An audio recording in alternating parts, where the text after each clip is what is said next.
నారాయణం నమస్కృత్య నరం చైవ నరోత్తమం దేవీం సరస్వతీం వ్యాసం తతో జయముదీరయేత్. మహాభారతంలోని సభాపర్వంలో మనం 25వ అధ్యాయంలో ఉన్నాం. వైశంపాయనోవాచ పార్థ ప్రాప్య ధనుశ్రేష్టం అక్షయౌ చ మహేషు ధీరథం ధ్వజం సభాం చైవ యుధిష్ఠిరమభాషత. వైశంపాయనుడు అన్నాడు, అర్జునుడు శ్రేష్టమైన విల్లు, అక్షయ తూణీరాలు, జెండా, రథం, సభాభవనం పొంది యుధిష్ఠిరుతో ఇలా అన్నాడు.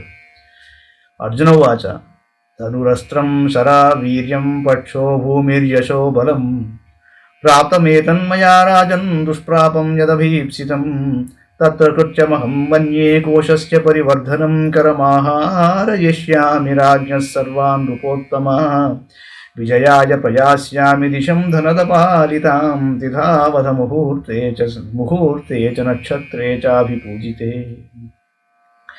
ఏతత్ శ్రుత్వా కురుశ్రేష్ఠః ధర్మరాజः సహానుజः ప్రహృష్టో మంత్రిభిశ్చైవ వ్యాసదౌమ్యాదిభిः సహ తతో వ్యాసో మహాబుద్ధిరువాచేదం వచోర్జునం. అర్జునుడు అన్నాడు, విల్లు, అస్త్రాలు, బాణాలు, పరాక్రమం, సహాయకులు, రాజ్యం, కీర్తి, సైన్యం లాంటి దుర్లభమైనవన్నీ మనోవాంఛానుసారం పొందానండి. ధన్యుడయ్యాను రాజా. కోశాన్ని పెంచుకోవడమే ప్రస్తుత కర్తవ్యం. రాజులను ఓడించి పన్నును తీసుకుని వస్తాను. మీ ఆజ్ఞ అయితే ఉత్తర దిక్కును జయించడానికి బయలుదేరుతాను. తిథి, ముహూర్తం, నక్షత్రం పవిత్రాలై ఉండాలి. ఇది విని సోదరులతో కూడిన ధర్మజునికి మిక్కిలి ప్రసన్నత ఏర్పడింది. మంత్రులు, వ్యాసుడు, ధౌమ్యుడు కూడా ఆనందించారు. అప్పుడు పరమ బుద్ధిమంతుడు వేదవ్యాస భగవానుడు అర్జునుడితో ఇలా అన్నాడు. వ్యాసోవాచ సాధు సాధ్వితి కౌంతేయ తిష్ట్యాతే బుద్ధిరీదృశీ పృథివీమఖిలాం జేతుం నేకో అధ్యవసితో భవాన్. అర్జున, భాగ్యవశాన నీకు చక్కని బుద్ధి కలిగింది, చాలా బాగుంది. భూమిని అంతటినీ నీ ఒక్కడివే జయించే ఉత్సాహం నీకు కలిగింది. ధన్య పాండుర్మహీపాలయ్యస్య పుత్రస్త్వమీదృశః సర్వం ప్రాప్స్యతి రాజేంద్ర ధర్మపుత్రో యుధిష్ఠిరః త్వద్వీర్యేణ స ధర్మాత్మా సార్వభౌమత్వమేష్యతి. పాండురాజు నీ వంటి పుత్రుని పొంది ధన్యుడయ్యాడయ్యా. నీ పరాక్రమంతో యుధిష్ఠిరుడు అన్నింటినీ పొందుతాడు. సార్వభౌముడయ్యా ధర్మాత్ముడు వెలిగిపోతాడు. త్వద్బాహుబలమాశ్రిత్య రాజసూయమవాప్స్యతి సునయాద్వాసుదేవశ్చ భీమార్జున బలేన చ యమయోశ్చైవ వీర్యేణ సర్వే ప్రాప్స్యతి ధర్మరాట్. నీ బాహుబల సహాయంతో రాజసూయాన్ని నిర్విఘ్నంగా చేస్తాడు. శ్రీకృష్ణుని రాజనీతి వల్ల, భీమార్జునుల బలం వల్ల, నకుల సహదేవుల పరాక్రమం వల్ల ధర్మరాజు అన్నింటినీ పొందుతాడయ్యా. తస్మాద్దిశం దేవగుప్తాముదీచీం గచ్చ ఫాల్గుణ శక్తో భవాం సురాం జిత్వా రత్నాన్యాహత్తుమోజస. అర్జున, అందువలన దేవతల చేర సంరక్షింపబడే ఉత్తర దిక్కునకు నీవు పొమ్ము. నీవు దేవతలను జయించి రత్నాలను తీసుకురాగలవు.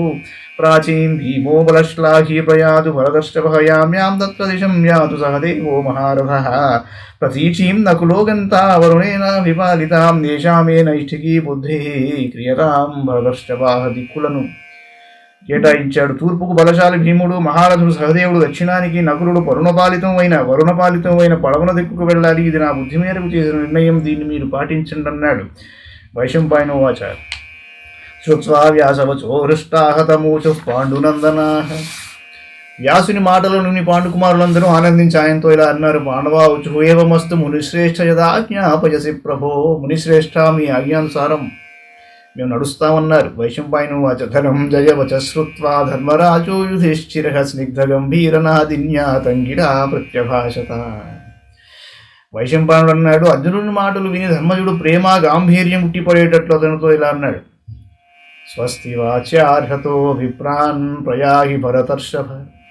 స్వస్తి వాచ్యార్హతో విప్రాన్ ప్రయాహి భరతర్షభ. దుర్హృదామప్రహర్షాయ సుహృదాం నందనాయ చ. పూజనీయులైన బ్రాహ్మణుల స్వస్తి వాక్యాలు విని చైత్రయాత్రకు వెళ్ళు. నీ యాత్ర స్నేహితులకు ఆనందము, శత్రువులకు శోకము కలిగిస్తుంది. విజయస్తే ధ్రువం పార్థ ప్రియం కామమవాప్స్యసీత్యుక్త ప్రజయో పార్థ సైన్యేన మహతావృతః అగ్నిదత్తేన దివ్యేన రథేనాద్భుతకర్మణా తథైవ భీమసేనోపి యమో చ పురుషర్షభౌ సైన్యాః ప్రయయుః సర్వే ధర్మరాజేన పూజితాః. అర్జున, నీ విజయం తథ్యం.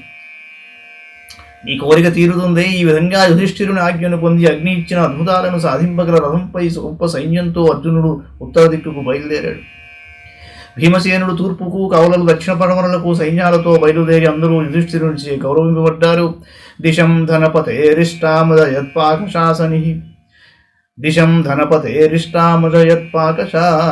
భీమసేనస్తథా ప్రాచీం సహదేవస్తు దక్షిణాం ప్రతీచీం నకులో రాజన్ దిశం వ్రజయతాస్త్రవిత్. ఇంద్రుని ప్రియపుత్రుడు అర్జునుడు ఉత్తర దిక్కున విజయాన్ని సాధించాడు. భీమసేనుడు తూర్పును, సహదేవుడు దక్షిణాన్ని, నకులుడు పడమరను జయించారు.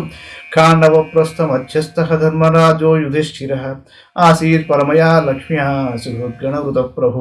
ధర్మరాజు ఒక్కడే తన మిత్రులందరితో కలిసి రాజ్యలక్ష్మిని అనుభవిస్తూ ఖాండవ ప్రస్థానాన్ని విభజించాడు. ఇది శ్రీ మహాభారతే సభాపర్వణి దిగ్విజయ పర్వణి దిగ్విజయ సంక్షేపకథనే పంచవింశోధ్యాయ.